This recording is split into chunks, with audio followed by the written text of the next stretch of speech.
In this video, I'm going to show you an awesome ear training exercise for guitarists. And not just an exercise, but a test to see what you're actually hearing when you play guitar.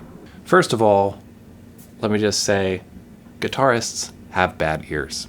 What does it mean to have bad ears? That means we don't, when people say good ear, a good musical ear, we're often talking about being able to hear something and identify what it is. You know, hear it clearly. There are a lot of versions of having a good ear or ear training. Sometimes it's how clearly you hear things in your head. Often it has to do with identifying something you hear as a musical theoretical structure, right? So you might say, oh yeah, I heard that. That was a sharp 9. That was a dominant 7 sharp 9 chord. Like I can just tell by the sound of it.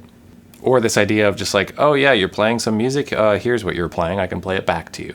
Or I heard this song on the way to work and now I come home and play it because I could tell what was happening in it. So that's a lot of times what we think of as good ears.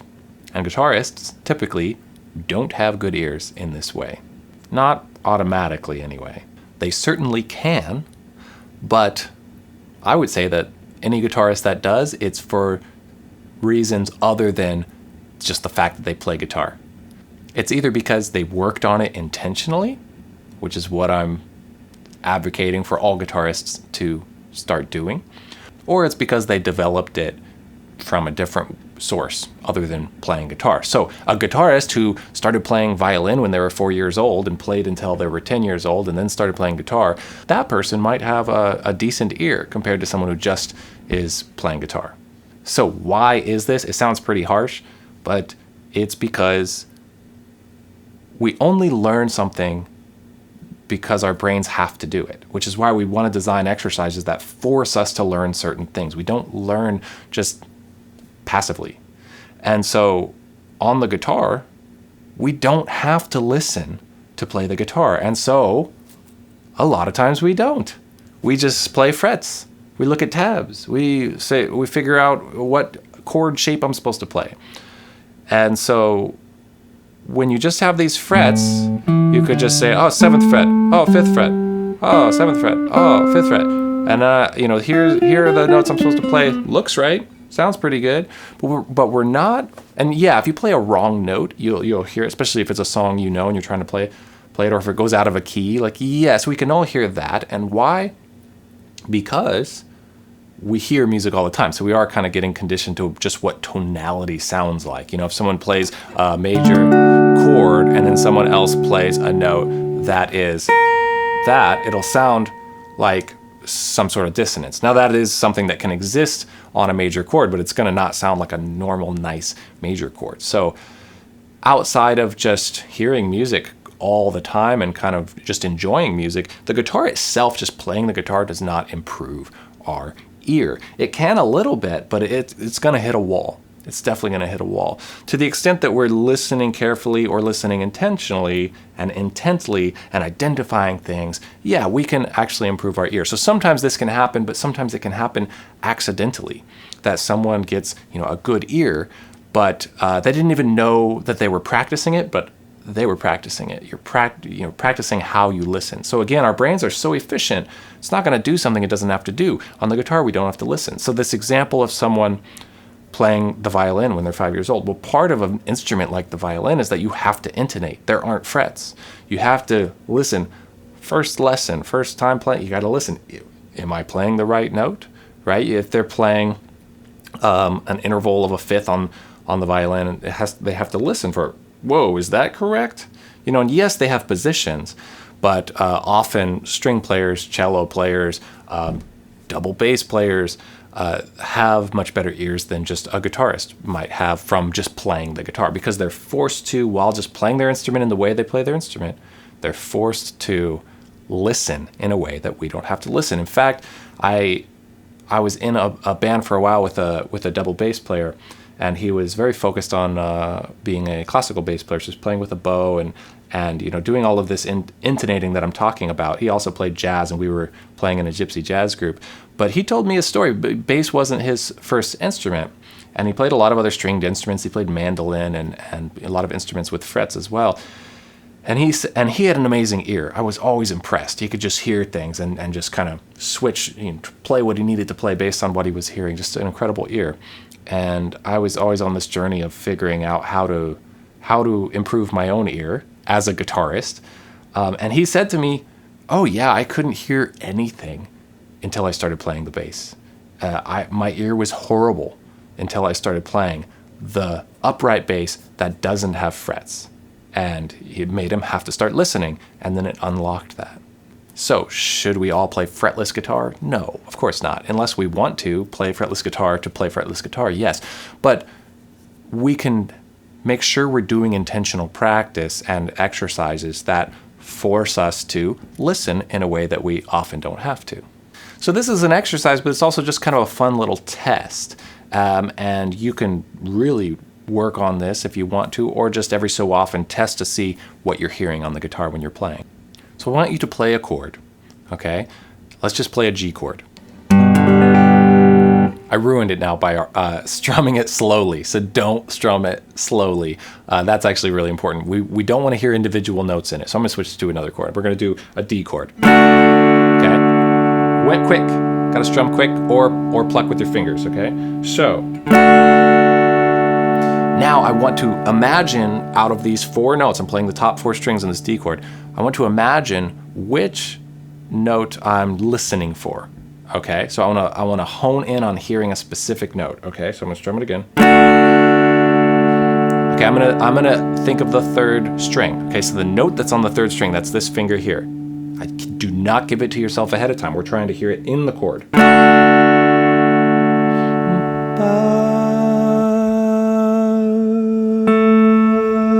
Then I play it by itself. So I had to sing it, I heard it and I was like, okay, there's that note, out of all those notes, and then singing it is the test.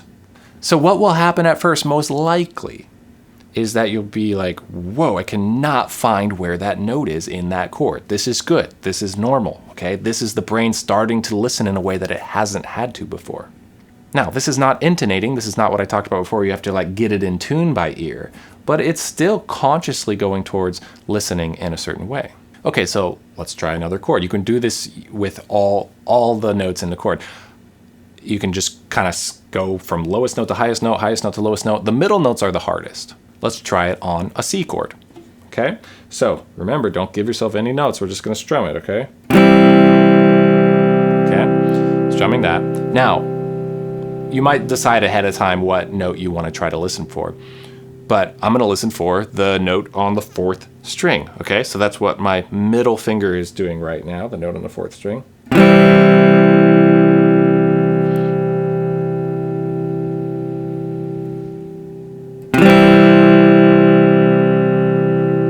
Okay, so what happens very often, I just say this because it's what's going on when I'm listening, it's like, this is why it's so good, because some notes will pop out at you and it's just the loudest sounding note. It's not even that it's louder, it's just that your attention is grabbed onto it. So when we can't hear a note, it is there, and you have to learn how to listen for it in the way to kind of discover it being there. So the reason I say that is because the note that was just screaming at me was the open G. And I know, which is kind of cool to know that it's that too, because I've done this exercise a lot. So I was hearing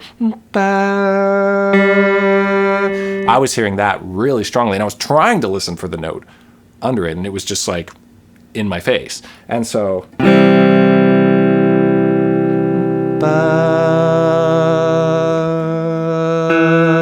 that's the one I wanted to hear. But I had to kind of get in there and say, yeah, get away, you notes that are jumping out at me. I want to hear this one. And when you get into hearing that, it's weird. It's like it's in this other dimension. It's like, whoa, that's weird that I wasn't hearing that as obvious before, but now I hear it. There's a certain quality to it that I can hone in on getting. So we're not even talking about the theory of what's in a chord right now, but it's so valuable for that because I can hear the quality of that note I listened for being the 3rd of the chord. And that's a whole other element of it. Okay, so let's try one other example. Here's a cool one that anybody can do, because sometimes if you're just learning those, just a normal chord can be hard, like a G chord comes up a lot. But let's do E minor, okay? So before even playing, I'm going to decide what I want to try to listen for is, let's say the 2nd string, okay? So I'm going to listen for the 2nd string. It's just going to be the open 2nd string. Here we go.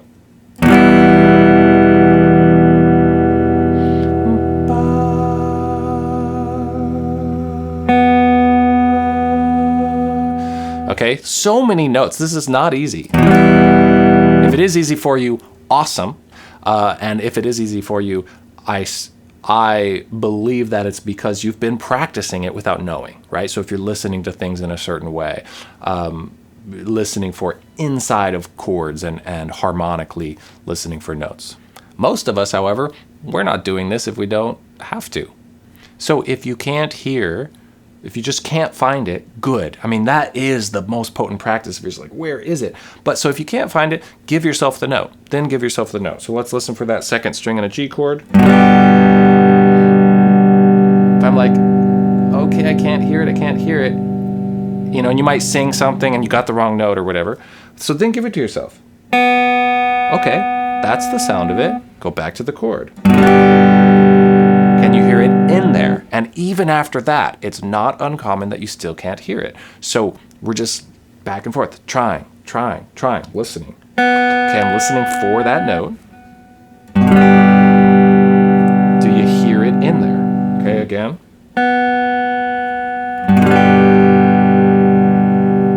Now this is tricky because if you sing it, you could be singing it from hearing it before you played the full chord. But you'll know if you hear that pop out. There's no point in cutting corners. We're just trying to do this for ourselves. So you're really listening for that. And you'll know when you're like, oh, there it is. And then singing it becomes kind of an easy thing. When it's really clear to you, you can just hit that pitch. Do this with as many chords as you want all over the place. Again, this is not that methodical of an exercise. It's just kind of a test and fun, and definitely try it and work on maybe if you're playing a piece of music or a song, you know, finding different spots in that song and say, can I hear the notes in this chord? You could just go through each note if you want to. Your ears will start to open up. There's no way they can't when you're intentionally focusing on that. And you don't have to set time aside for this exercise. Sometimes I'll suggest that, but this is more the kind of thing I want you to just pause and say, can I hear this? You know, every so often, okay? So I just want to clarify, this is specifically a harmonic ear training exercise, which is just when we're hearing multiple notes at once. It's getting us to be able to separate sounds and hear multiple, you know, sort out, honing in on a certain sound that's happening among many sounds. So harmonic ear training is different than melodic ear training. Melodic ear training is usually hearing what the structure of a melody is with single notes happening at a time, so you can hear how far away they were from each other and maybe play a melody back. So this is harmonic ear training, which is its own thing. So I stumbled upon working on this a long time ago when I was playing. I can't remember the exact context. I just remember what happened and the feeling of it. I was playing bar chords, okay? So I was playing a chord that is a dominant seventh chord, and you can think of it as like an A7 chord, but it's barred, okay? So this is a 7 chord. This is D7, okay? So I was playing this structure of chord, and I somehow noticed at some point, and I think it was from maybe arpeggiating the chord, that note that's on the third string that I'm supposed to be barring wasn't even in there, and I didn't even know it. And I was devastated. I was like, what? You know, to my ear, this sound, you know, when it was supposed to be this sound, I didn't even notice it, right? And that bothered me so much. And then when I'm teaching, I see this happening all the time, right? We're supposed to be playing a bar chord of some kind, and something in this chord, this note is crucial for the sound and the quality of it. That note that I'm barring is so important, rather than now it's gone. So I see this happen a lot. So definitely check those. I'll jump to a different root now.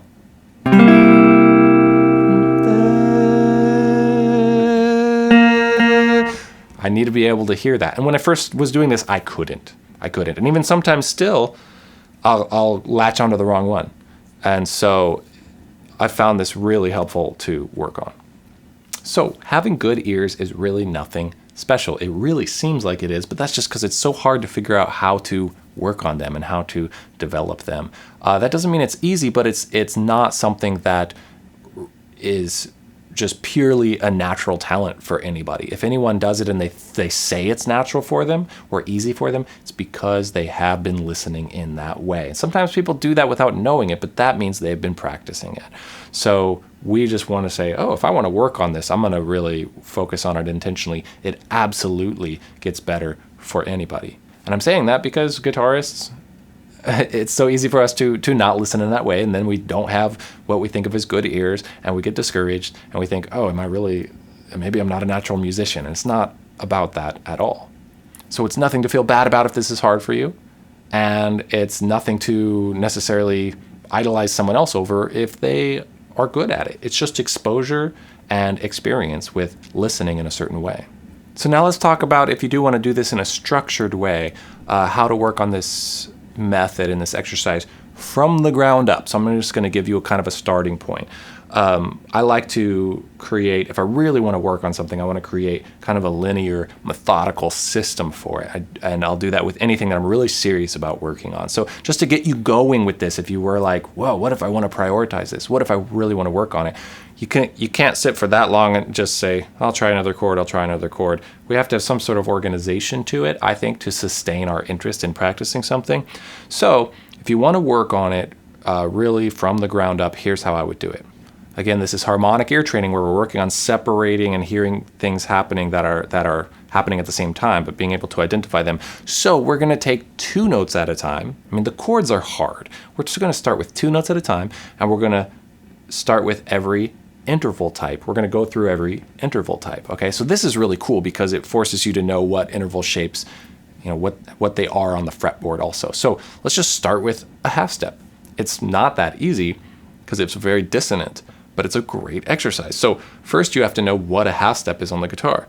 So it's going to be the distance of 5 frets total. 1, 2, 3, 4, 5. Okay, so I have my pinky on a note on the 5th string.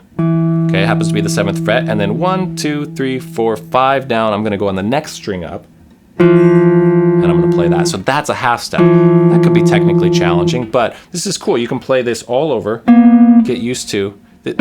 Even just doing that to say, here's a half step is good guitar practice, but we're choosing to listen to it in a certain way. On the strings 2 and 3, on these 2 strings, the shape is 1 fret smaller. So it's 1, 2, 3, 4 frets total, okay? Okay, this is just between those 2. Once you go back to the strings 1 and 2, it's that same shape again, okay? I'll put a diagram of the shapes on the screen. So practice that first, just so you can comfortably find half steps. There's a half step, there's a half step, play them around. Good to just make sure you can play those. Then you want to play them in random places and try to separate the 2 notes. And since there's just 2 notes, I want you to really listen for, oh, okay, I'm hearing, here's that bottom one, here's that top one. Try to get both of them and then sing both of them. Okay, so before we just sang one note that we're trying to find, there's just 2 of them next to each other. So try to separate them and then sing both of them, then check separately. So let's try it.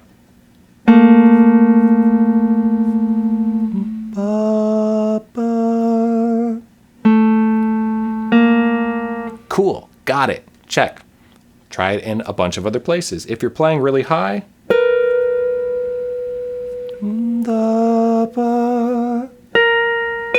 just sing down an octave. You don't have to sing the actual pitch you're on. Or rather, it is the same pitch, but you don't have to sing the actual in the register that you're playing.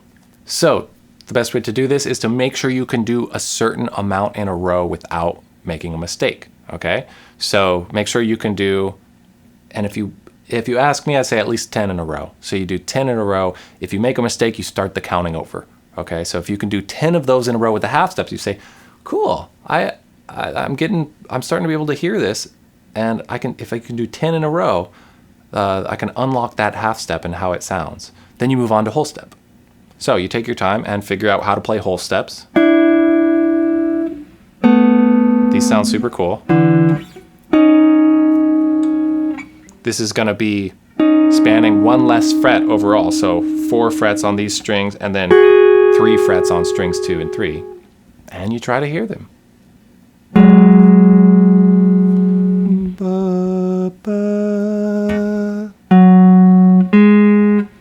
Check.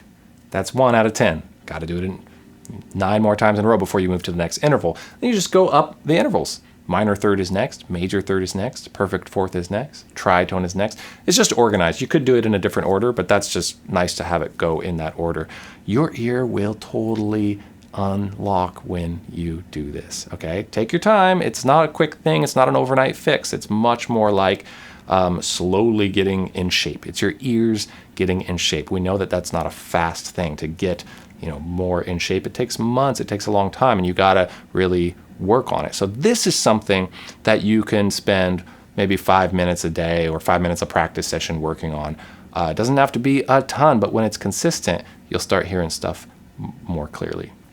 One cool effect that can happen here is that when you're just listening to music, not knowing the theory of it yet necessarily, but you would just say, oh, I hear a note, and oh wow, a note is just popping out. Like, it just makes music a little more three-dimensional, a little more, have more depth to it. And again, this benefit that it forces you to find all those intervals on the guitar. So you're working on this kind of intervallic, just guitar shape work at the same time. And a little bit of theoretical ear training in that if you know you're on a major third and you're making major thirds everywhere, you might start to get used to what that sound is, but that's not what the exercise is. It's not quizzing you on what a major third sounds like. It's just breaking apart 2 notes that are happening at once.